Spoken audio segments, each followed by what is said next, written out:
if state assemblies follow the same principle, then reports of the central CAG will be discussed in state assemblies. This is the kind of precedent which we are setting, we must bear in mind. I'll deal with the substance of what he has raised. It's only incidental that another first that he has scored is that he is the first member of parliament to tell the Supreme Court that you must now start interfering with speakers and chairpersons' rulings with regard to the conduct of the business of the houses. But I think he is the first congressman to score a new first. He is the first congressman who had the history to publicly praise Dr. Subramaniam Swamy. He advised me to consult him. I am conscious of the experience and wisdom of Dr. Swamy.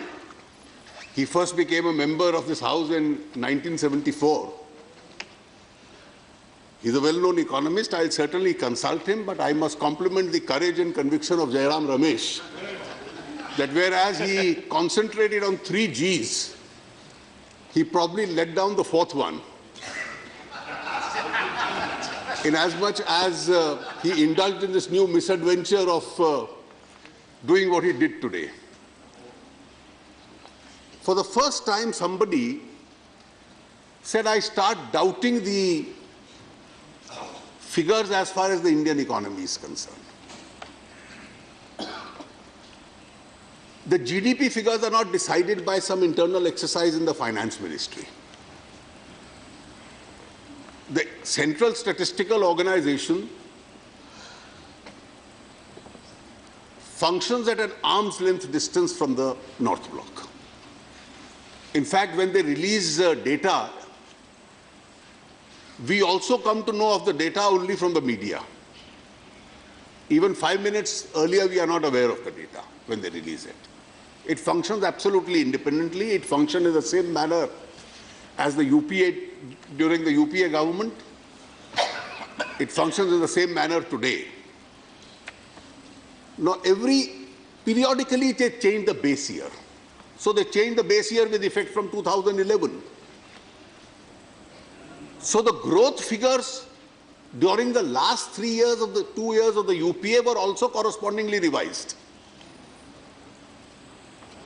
So it is not that some exercise that the NDA government has done in order to push up and give an appearance of a statistical growth. The world today uniformly acknowledges, and you should have the broad shoulders to acknowledge, that India is a fast-growing economy. I think Dr. Jadhav, who made his maiden speech, I must compliment him for a very well-researched, eloquently delivered speech today. He made a correct proposition that as far as the world is concerned, most countries in the world today, if you see, are in the range of -2 to +2 GDP growth range. They are facing severe crisis. Compared to them, we are doing much better at about 7.5%. But compared to our own ability, we probably can do much better. And I think that was the substance of what Dr. Jadhav said, and it is a view that most of us subscribe to. The real challenge is that we are functioning in an environment where there are no global tailwinds which are supporting us. There are obstructive headwinds. Countries can grow, as Dr. Jadhav said, at 10% and 9% when the global environment is a fast-moving environment. If the global environment is an obstructive environment, then your currencies are going to fluctuate, your stock markets itself will be more turbulent, your exports will shrink because the global trade shrinks. And in the face of all those unpredictabilities, for any economy in a slowdown environment, where the global growth now has been scaled down periodically from 3.7 to 3.4 to 3.1, emerging economies has been scaled down to 4%. Asian growth from 5.9 to 5.7. Now, when it's being scaled down world over, the global situation is an impediment. So if growth returns to the world, then probably our potential to push our own growth would be much higher. Our growth is also dependent on some other variables. One of the other variables is that if we have a good monsoon, because we've had 2 years of inadequate monsoon, then of course the agricultural growth will push up. We get out of this agrarian distress partly, and that will increase the purchasing capacity of the Indian farm sector and have a spiral effect on other sectors also. So this 7.5, 7.6% to go up, probably in that situation could happen. Additionally, this would lead to a lot of rural demand.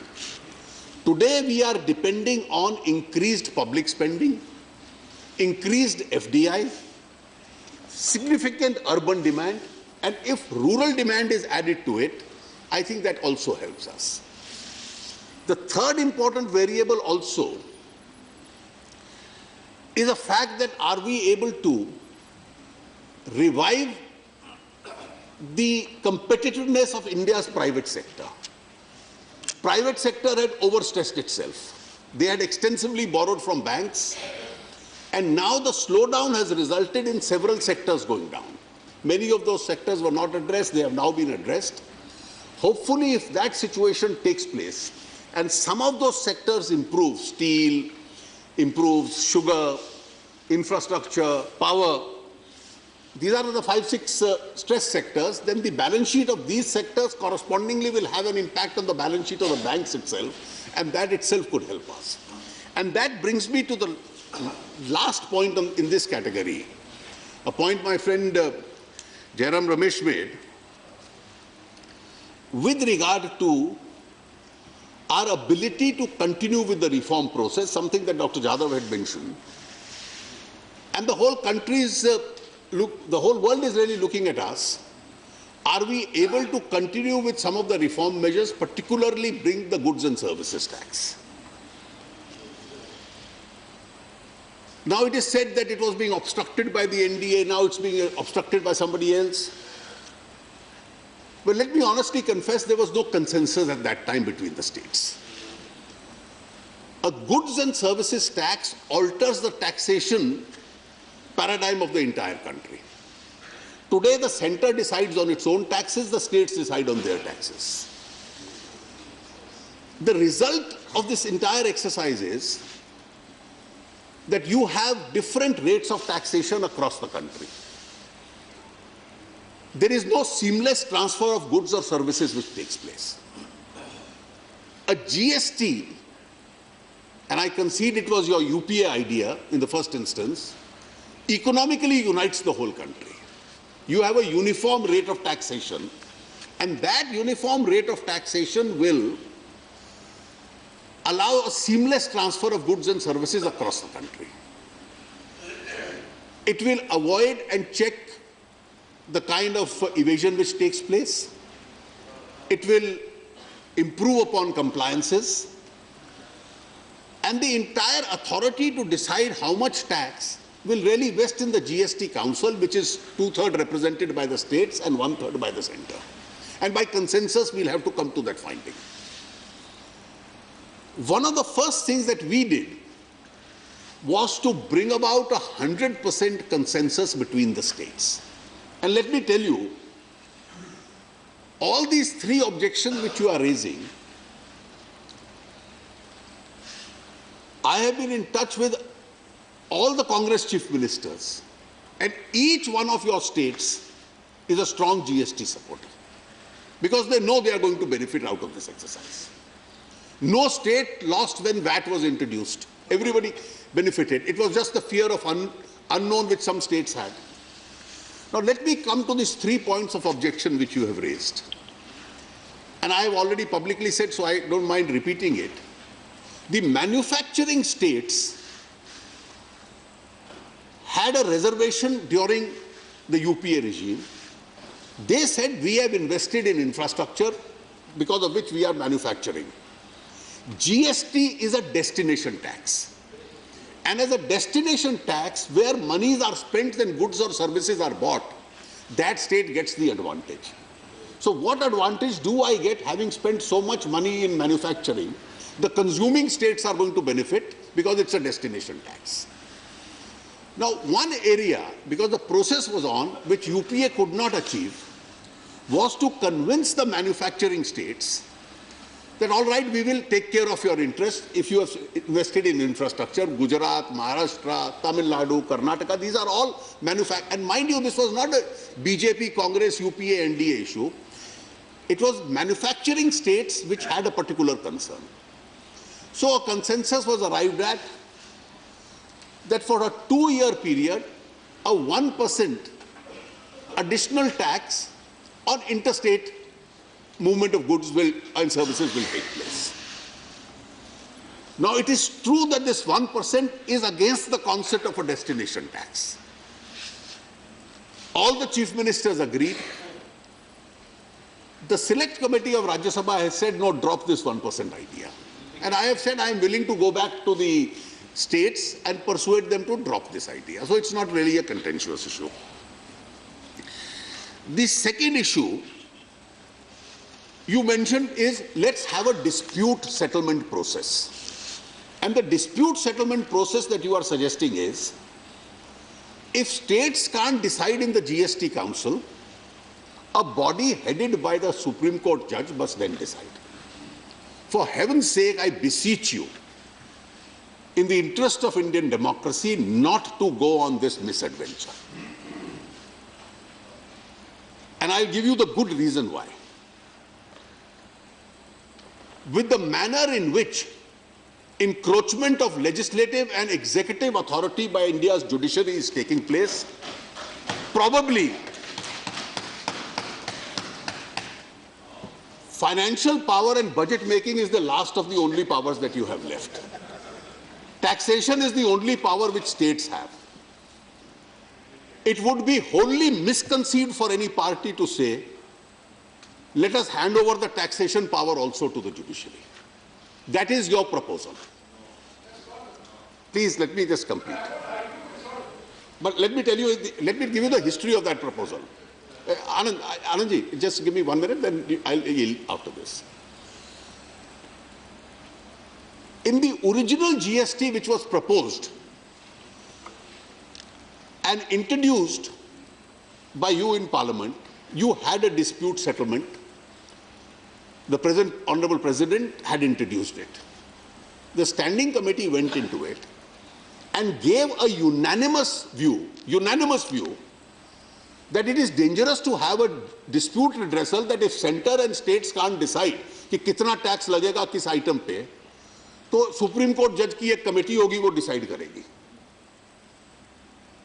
तो कृपया ये मत कीजिए. और कांग्रेस के जितने सदस्य थे स्टैंडिंग कमेटी में, उन्होंने भी सहमति की. मैं अभी देख रहा था जब मैंने कहा don't hand over the taxation power to the court, each one of your members was thumping the desk. And therefore the standing committee unanimously said that this power must be decided between the, it's a political issue. Supposing Odisha says this tax is required, between Odisha and the center, between Odisha and the other states, it has to be sorted out politically. You can't hand over this power. I have not read the judgment, but today I have seen on television that we have the NDRF and the SDRF, the State Disaster Relief Fund and the Central Relief Fund. The Supreme Court has directed us to create a new fund. Now we have passed the appropriation bill. Disaster Mitigation Fund. Mr. Bhupinder Singh just now mentioned. Now we have already passed the appropriation bill. From where do I get this extra money outside the appropriation bill to comply with this direction of the Supreme Court? Can't you see, step by step, brick by brick, the edifice of India's legislature is being destroyed? Yes. And outside the appropriation bill, we are being told create this levy, create this fund by an institution other. There can't be any tax. There can't be any expenditure unless it is approved by Parliament. So today, when I mentioned it, Jairam, please don't misunderstand me. If a speaker's ruling is going to be subject to judicial review, if India's budget making is going to be subject to a court. Please don't say anyone.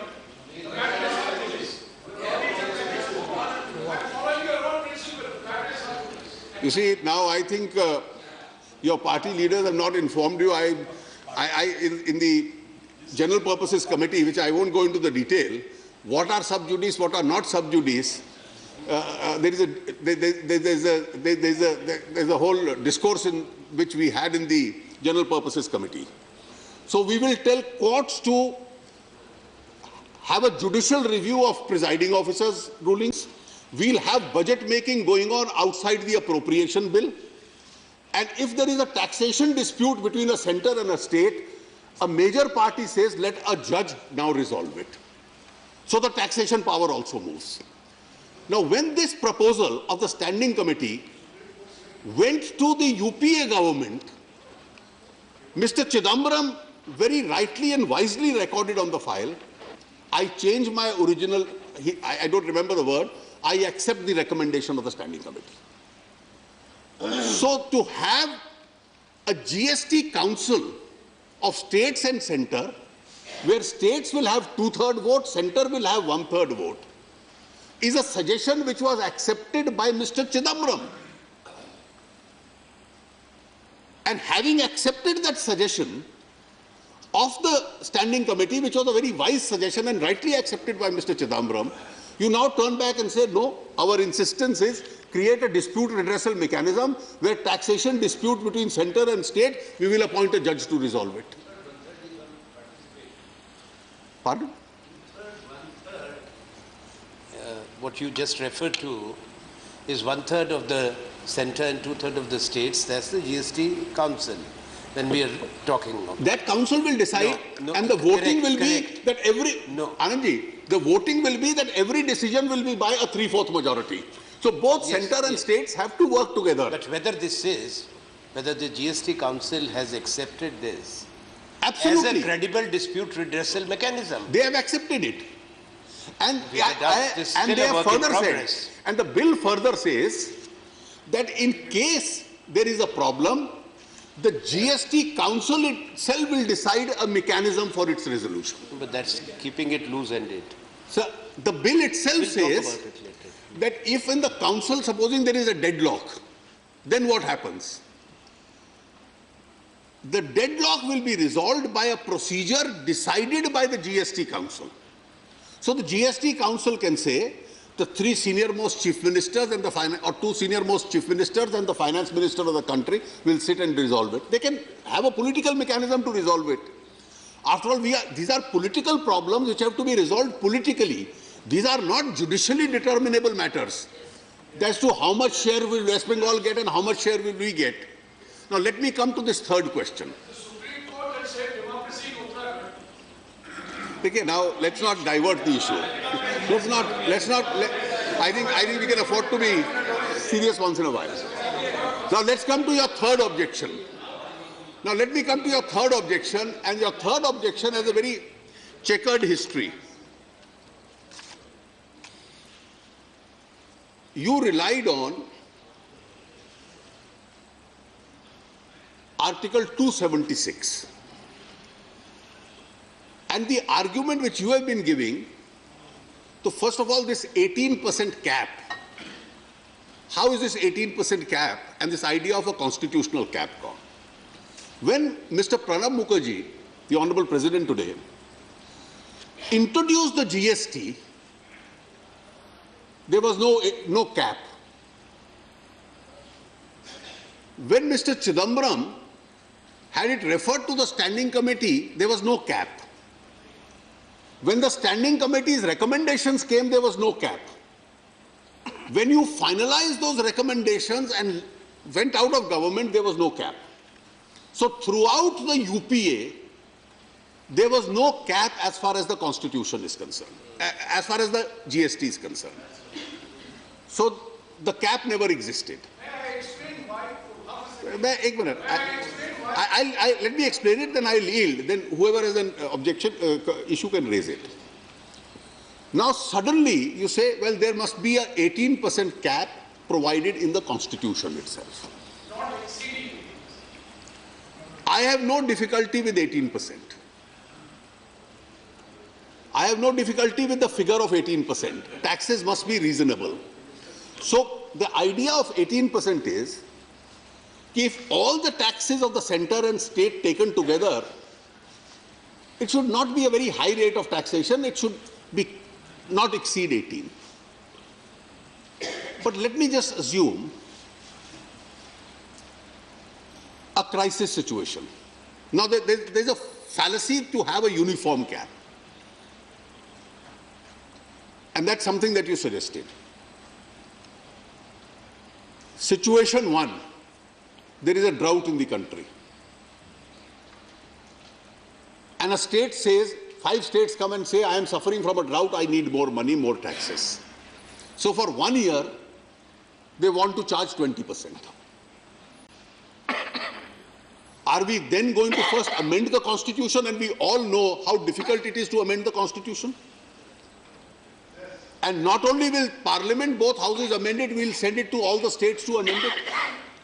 कि अगर देश के 5 राज्यों में सूखा पड़ गया और 1 साल के लिए उनको 18% से ज्यादा लेना पड़ा, तो पहले संविधान को बदलो. Second, the second fallacy of 18%, that there can't be a uniform tax for all commodities. You will have commodities which the Aam Aadmi uses. We will say it could be 6%, 12%, depending on what, that's for the GST Council. Then you may have luxury products. Anand ji, should a BMW car manufactured in India be taxed only at 18%? It should be taxed at much more. Why do you want a constitutional cap? A luxury product will have to be taxed at a much higher rate. Why do you want a cap in the constitution? Now the third question, Jairam, you raised this issue that Article 276 says so. Let me tell you, as a student of the constitution, and I've gone into the genesis, that's your last resort, कि एक संविधान में provision है, Article 276, which puts a cap. So if one provision puts a cap, everything else must do it. Now let me tell you, if I was asked to single out, and if you ask chief ministers of state to single out one provision of the constitution which deserves to be deleted forthwith, it is 276. And if you want to know the history of 276, this is a problem where in a constituent assembly you have too many lawyers as members. Because you had too many lawyers as members, they never thought of the scheduled caste and scheduled tribe. They never thought of the farmers. But they had one provision in the constitution which said a tax on professionals will have a cap of 500 rupees. 500 रुपए से ज़्यादा जो professional है उस पर tax नहीं लग सकता. I think, to say the least, it was an unwarranted provision. It should never have been in the constitution. In 1988, Mr. Rajiv Gandhi's government considered deleting it, but finally some sense prevailed. They said, all right, ये 500 को हम 2500 कर देते हैं. और आज भी कोई लोकल गवर्नमेंट अगर किसी प्रोफेशनल पे टैक्स लगाना चाहे तो 2500 की कैप है. So this came into the constitution because of the overwhelming presence of the lawyers in the Constituent Assembly. And this provision is being cited by you and by my predecessor that this is the golden rule, therefore you must have caps in the Constitution. Now this is the history of that cap that you are citing. 2 wrongs never make a right. And therefore the sooner 276 is deleted, it's a rational provision. I could understand for any weaker section of society to have a constitutional cap. But to say that local authorities will not tax professionals beyond 2,500, in 2016 this is the provision. A class 4 employee in the government or in the private sector also pays more tax. So to cite such a provision, which is a misconceived provision in the constitution, as a precedent for the entire party's argument, my submission to you is that if India needs to grow, our capacity at reforming ourselves, bringing major tax reforms, and every state has agreed, and therefore please reconsider your position. I have no difficulty with the 18%, but putting an 18% cap in the constitution itself and surrendering parliamentary and state legislatures' jurisdiction on taxation to a judge to decide, I think the last of the powers left with the courts, with the legislature itself would always be surrendered. And therefore, when we meet again in the monsoon session, I think it will be an appropriate time for us to take a view. And the government's position is very clear. Every state has to implement GST. So we want all parties to be on board, all state governments to be on board.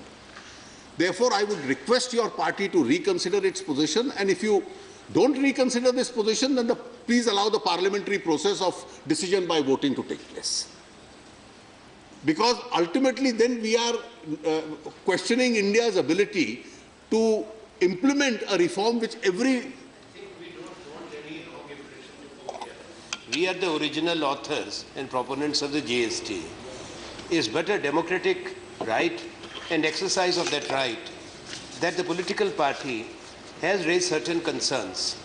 Now, we should not try to get this wrong impression that if you are seeking a ceiling is uniform ceiling for luxury and consumer good for the common person. We are not seeking that. Anandji. Second issue, I agree with you that when it comes, there are certain issues to be still discussed, which we are not fully convinced or satisfied.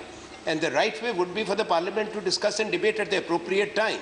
Perhaps this is not the right time, because how do you ring fence? There are so many windows and doors kept open. These are the issues. Perhaps it will require a focused discussion. Well, I'm extremely grateful to Shri Anand Sharma. I'll certainly be discussing once again with you and your colleagues. But I think this is a subject on which you should take a considered view and not deviate from the proposals which two of your very eminent finance ministers themselves had accepted. And they had accepted it after considerable consensus in the standing committees itself. Your issue of gas, I don't want to go into the questions my colleague Mr. Dharmendra Pradhan has raised. Sir, exploration itself is scientific, but it also has an element of gamble. You can, for mining purposes, for oil exploration, for gas exploration, you can keep on digging. You may get it, you may not get it.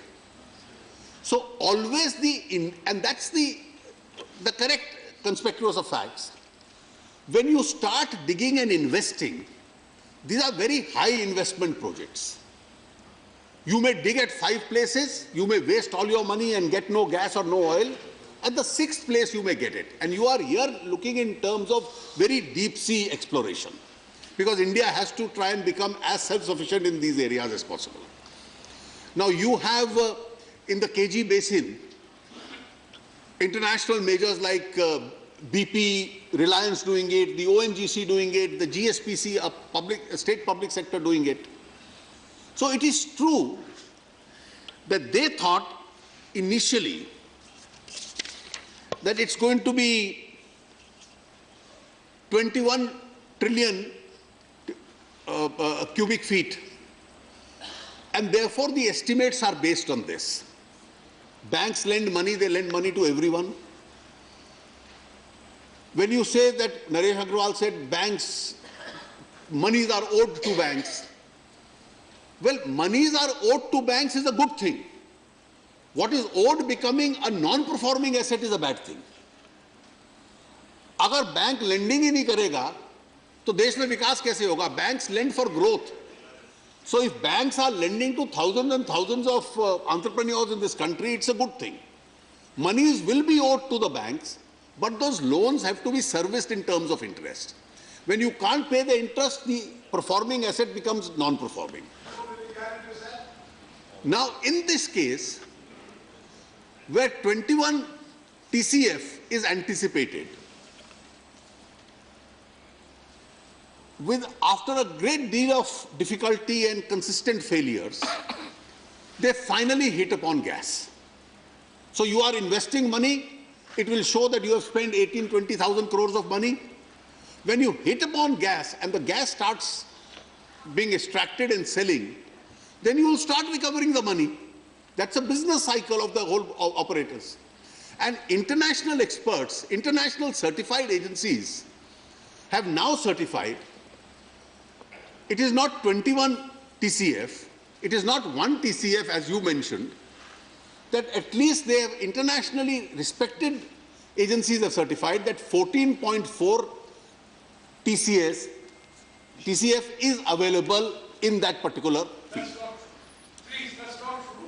I have an authenticated document. I'll authenticate it. It's from the annual report of the GSPC. This is not a Subramanian Swamy type of an authentication. I will do it right away. 21, it's 20 TCF is now 1.1 TCF. Please, let's not mislead people. Let's not mislead people. Let's not mislead. House, you are quoting only from 3 fields. You are quoting from 3 fields. Now let me. Reserves are falling and bank loans are going up. I mean, this is wonderful due diligence. Proven reserves are falling and bank loans are going up. That there is 14.4 TCF is certified by one of the most respectable international certifying agencies, Gaffin Klein Associates. Now be specific and go to the net and search it out. No, I don't go by the net, I go by the annual report. And this report, let me be very clear. There are different types of reserves. Also dealt with what are we oil and discussing? gas. There are proven What are we reserves, discussing? there are probable reserves, and there are probable plus possible reserves. We are talking of proven reserves. It's not 20, it's 1.1 TCF. Director General Hydrocarbons, during the UPA, before they start exploring, he has to certify it and allow them. It's only when he was satisfied that he did it. And Tapanji, let me tell you, we have discussed several issues. You are one of the most pro-public sector people I have seen. And today you want to let a public sector die? Every time you come to us and say, please help this public sector from the budget resources, etc., pay their salaries, etc. And today you say, all right, merely because it is Gujarat, you want to have a public sector die.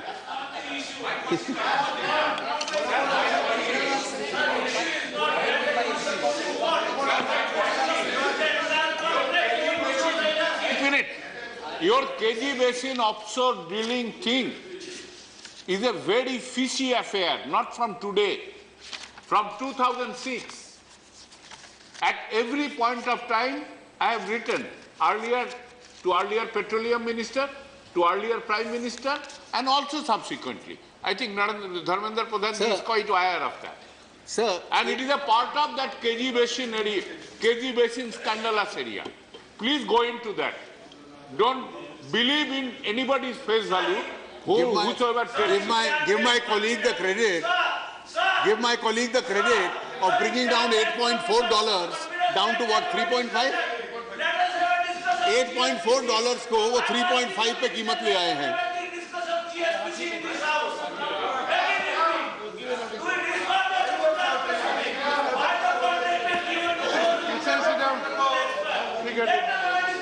Now sit down. Okay. We can now discuss. Yes. We can have now sit down. Now bite it. Abhi bite it. Abhi bite it. Abhi bite it. Yes, yes. Yeah, bite it. Yes, yes. Sir, please. There are various other suggestions. Let me, in a nutshell, say that many honourable members have given suggestions. Fortunately, as far as the initial stages are concerned, if monsoons are good, as I said, yesterday we had the first batch of revenue figures for the month of April. And for the month of April, we had an indirect taxation increase of 42%. Now, indirect taxation, whereas estimates on various estimates, including GDP, these are all calculations. Revenue is real. Unless money comes into your pocket,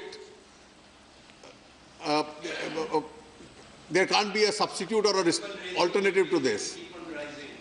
Therefore, we've had a first month this year has started with a 42% increase in indirect taxes, which is actually a good sign.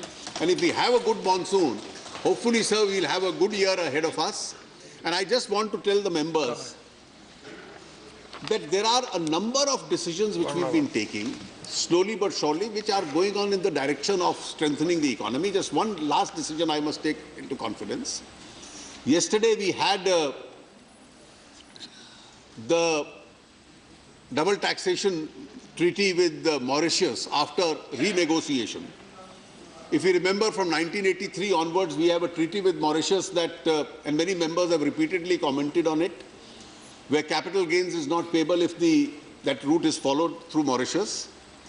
From 1996, India has been trying to renegotiate that. Finally, in the last 1 year, we had 4 rounds of discussions. We've been able to renegotiate. And as a part of the renegotiation, we are phasing out some of those aspects. And hopefully, the fears which members had that the route can partly also be used for round tripping as far as that money is concerned, in an effort against black money, we have even gone ahead and tried to minimize the dangers of that particular situation. With effect from 2019, the entire investment would be liable to pay capital gains tax at a particular rate. Between 17 and 19, they'll be liable to pay 50% of it. And till 1917, so that there is no immediate impact on the market, we have grandfathered all past and investments which will take place till 1/4/17. With these few comments, sir, I commend that this House take up for consideration the finance bill and return it to the Lok Sabha. Okay. Okay, now we were discussing both the appropriation number 2 bill 2016 and the finance bill 2016 together. Therefore, I shall put now the motion regarding consideration of appropriation number 2 bill to the vote of the House. The question is that the appropriation number 2 bill 2016 as passed by Lok Sabha be taken into consideration. Those in favor, please say aye. Those against, please say no. I think the ayes have it, the ayes have it, the ayes have it. The motion is adopted. We shall now take up clause by clause consideration of the bill. Clause 2 to 4 and schedule stand part of the bill. Those in favor, please say aye. Those against, please say no. I think the ayes have it, the ayes have it, the ayes have it. Clauses 2 to 4 and the schedule are adopted. Clause 1, the enacting formula and the title stand part of the bill. Those in favor, please say aye. Those against, please say no. I think the ayes have it, the ayes have it, the ayes have it. Clause 1, the enacting formula and the title are adopted. Now, Sri Arun Jaitley to move that the bill be returned. Sir, I move that the bill be returned. Motion moved that the bill be returned. The question is that the bill be returned. Those in favor, please say aye. Those against, please say no. I think the ayes have it, the ayes have it, the ayes have it. The bill is returned. I shall now put the motion regarding consideration of the Finance Bill 2016 to the vote of the House. Question is that Finance Bill 2016 as passed by Lok Sabha be taken into consideration. Those in favor, please say aye. Those against, please say no. I think the ayes have it, the ayes have it, the ayes have it. The motion is adopted. We shall now take a clause by clause consideration of the bill. Clause 2 to 241 and the first schedule, 215 schedule, stand part of the bill. Those in favor, please say aye. Those against, please say no. I think the ayes have it, the ayes have it, the ayes have it. Clauses 2 to 241 and the first schedule to 15 schedule are adopted. Clause 1, the enacting formula and the title stand part of the bill. Those in favor, please say aye. Those against, please say no. I think the ayes have it, the ayes have it, the ayes have it. Clause 1, the enacting formula and the title are adopted. See, Arun Jaitley to move that bill be returned. Move that the bill be returned. Pardon? You may move that the bill be returned. I say move that the bill be returned. Yeah. Motion moved that the bill be returned. The question is that the bill be returned. Those in favor, please say aye. Those against, please say no. I think the ayes have it, the ayes have it, the ayes have it. The bill is returned. So both appropriation and finance bill. Now, Insolvency and Bankruptcy Court 2016, we have decided to take it up today. There was, no. Morning we decided. there was an understanding you will take it up already. But I would caution you, the total time allotted is only 1 hour. 1 hour, and we will be very strict to that. Now, Sri Arun Jaitley to move. Yeah, Deputy Chairman, Yeah, sir, yes, I rise Your to Honor. move that the bill to consolidate and amend the laws relating to reorganization and insolvency resolution of corporate persons, partnership firms and individuals in a time-bound manner for maximization of value of assets of such persons, to promote entrepreneurship, Ask him, sign availability them. of credit and balance the Sign interest them. of all the Sign them. stakeholders, including alteration in the order of priority of payment of government dues, and to establish an Insolvency and Bankruptcy Board of India, and for matters connected therewith or incidental thereto, as passed by the Lok Sabha, be taken into consideration. That's all. Yeah. Sri Anand Sharma, you can speak. Total time is 16 minutes. Your party has 2 speakers. So, confined to 10 minutes. Take the opinion of the House. So long this bill is discussed, it should continue. You should not. This is a very serious bill. I have May no. not be everybody It is up to interested. the House. I have no am problem. interested in my point. Don't intrude upon my right to speak out on the issue. The time allotted by BSc is 1 hour. What do I do? How? Who are? You are also represent the BSc. No, it is not 1 hour. You have subsequently guillotined the time. No, I have not done that. How can I do that? The time has been subsequently guillotined. No, Don't what is say the position? BSc has given it 1 hour. Mr. Naqvi, what is the position?